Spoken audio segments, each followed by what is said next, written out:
Salut, bienvenue à tous dans un nouveau rendez-vous d'actualité. Dans une interview au journal Le Figaro, Didier Raoult, le célèbre professeur marseillais, patron de l'Infectiopole de Marseille, dresse un bilan détaillé de son action contre l'épidémie de Covid-19, affirmant avec conviction ne pas regretter ses propos passés sur l'évolution de la crise sanitaire dans l'Hexagone, particulièrement ceux tenus en mai et juin 2020, qui prédisait la fin prochaine de la pandémie.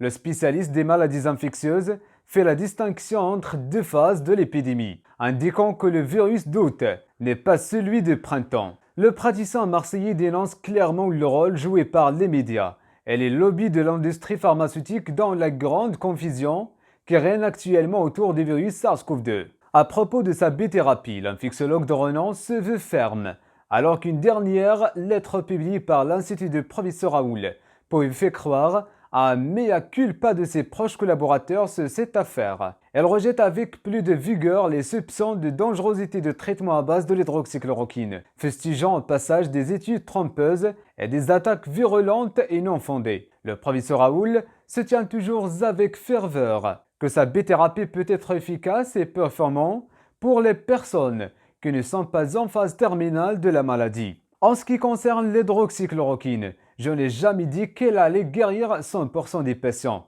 En revanche, je maintiens que cette molécule améliore l'état des malades précoces ou avancés, mais pas en phase finale, explique-t-il ainsi au journal. La star mondiale de la microbiologie dénonce également le rôle joué par la plupart des grandes sociétés pharmaceutiques internationales durant la pandémie de Covid-19, dont plusieurs ont jeté le discrédit sur sa B-thérapie, selon le virologue marseillais. Elle fustige avec force les praticiens liés au laboratoire pharmaceutique américain Gilead. Plus généralement, l'infectiologue s'inquiète des conflits d'intérêts qui agitent l'industrie du médicament, pointant du doigt la financiarisation du monde pharmaceutique.